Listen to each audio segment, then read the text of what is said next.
Hi guys, this is Miss Regine from SOAR Educational Services. So today we are going to go over some important geometry terms that I've noticed in problems that I've noticed students are having. So let's make sure we understand what all of these vocabulary means. The first one is central angle. So if you have a circle, your central angle is right at the center of the circle. So that makes sense, central angle.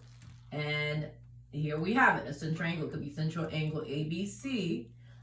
That's how we would call it, central angle ABC. Now, that central angle, let's say it is 40 degrees. The arc AC that corresponds to that central angle will also be 40 degrees. And you can also do it in radian. So that's a whole other thing. But same thing as when we've done other videos on converting to radians, you would still use the same steps to convert it to radian, but you can also do it in radian. All right, now, sometime the central angle could be very large. So it could be, if we go, I wanted something, well, I could do it in, let's see, A, B, D. Like if I'm looking at this angle right here, where that would match with arc AD, and maybe I need a third point. So arc AED, when it's greater than 180 degrees, they do use 3 letters for those arc to show that it is actually a major arc. So arc AED, we can say is 220 degrees. So it's a major arc. Now, if we were actually just doing on the other direction, which would be clockwise, just arc AD, in which case, as you can see, it's less than 180. So that's a minor arc. We could say, okay, well, that arc is 140 degrees. So just an example of how they can be written. And if arc AED is 220, whatever angle that matches with that arc would also be 220 degrees. And arc AD, if we look at angle ABD, that would be 140 degrees in this scenario. So now we have our central angle on our arc, so they are equal to each other. They are congruent. Now we have another thing called the inscribed angle. So the inscribed angle would be something like this. Sometimes they'll just say an angle that sits on the circle. So let's say our arc is 100. Well, the inscribed angle is half of the arc, so it would be 50. Now, you may also have a central angle that matches with this, and that central angle would be 100. So if I have central angle AEC, that's also 100, like arc AC is 100. But angle ABC, the inscribed angle is half. So you need to remember that relationship, that the inscribed angle is half of the central angle that matches with it, or the arc that matches with it. Now, there might be a more technical name for this, but I didn't want to go digging through my geometry books or anything. So I just said intersecting chords. So they're the ones that look like this.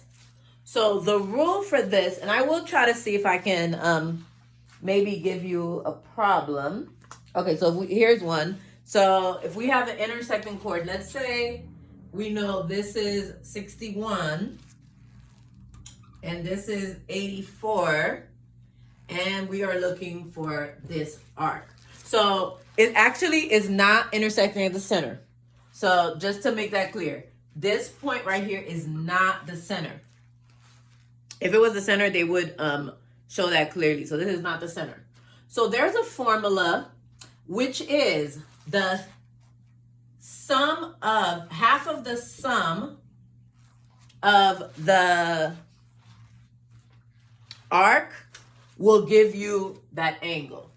So in this case, we could say half of 61 plus our unknown equals 84. So we don't know what that is.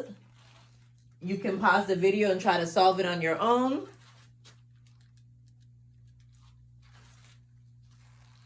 We can distribute, so you're just solving it algebraically. I'll change them to decimals just to make it a little bit easier. Oh.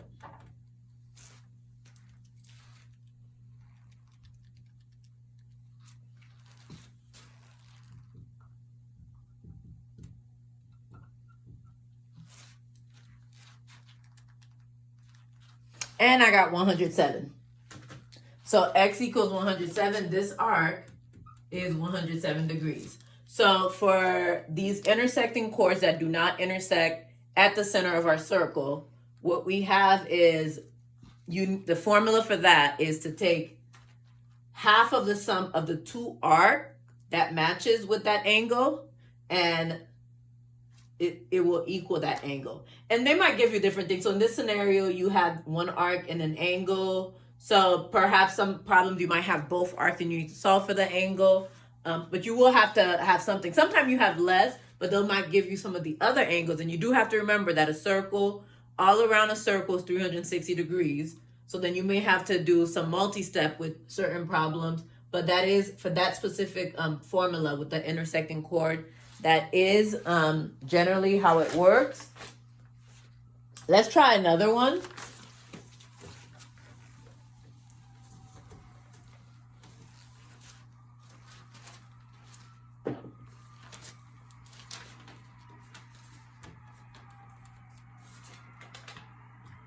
More space this time.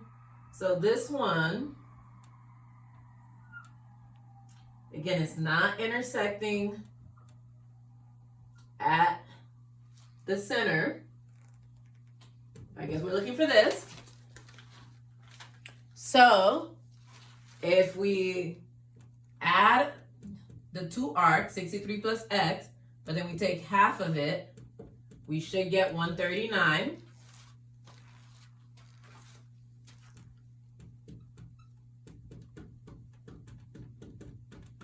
Okay, you can pause the video and try to solve it on your own.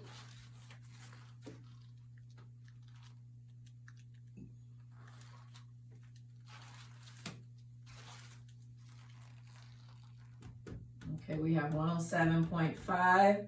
So this is just algebraically, we're just solving an equation. So if you're a bit confused, you can go look at some of my algebraic equation, algebra 1 videos on how to solve an equation. So we got that arc equals 215 degrees. All right, so that's how that one would be done. Now that we also have intersecting secant, but it also can work with chords. I'm sorry, not chords. With tangent lines. It's the same formula for both of those. So the secant one would look something like this. So here's a problem.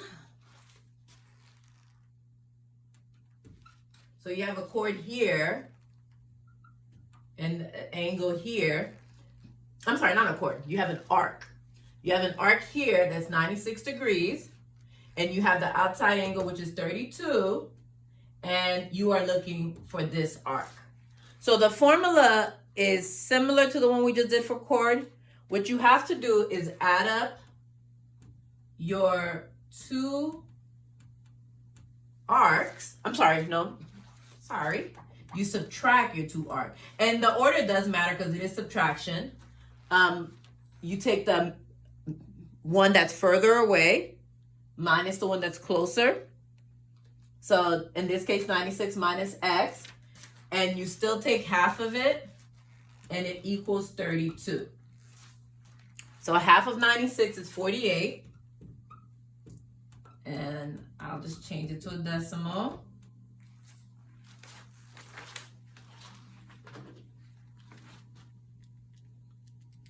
All right, 32 minus 48.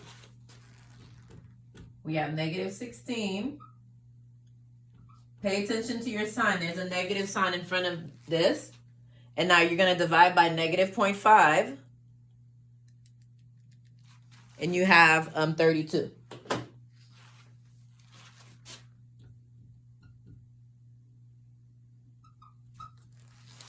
So x equals 32. And we can go back and check our answers. If we have 96 minus 32 divided by 2, we get 32. So that one was pretty easy, how that worked out. Let's see if I can find another secant one for you to do.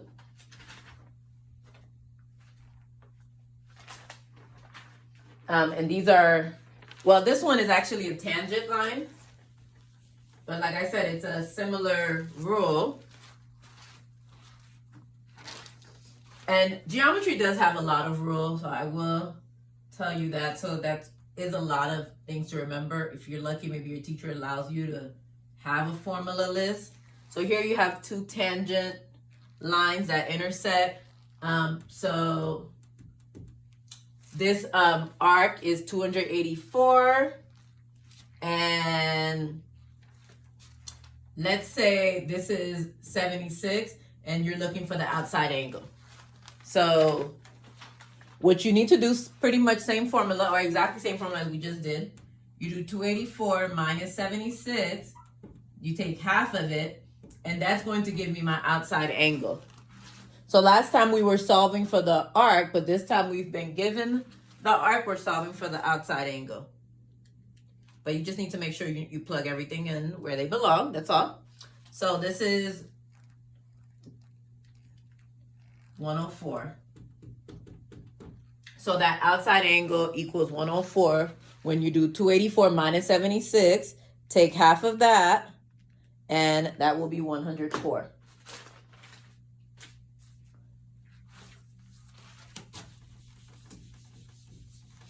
All right, guys. I know it was a lot of information that we covered today, but I hope it was helpful. Please subscribe and like this video, and I'll see you next time. Bye.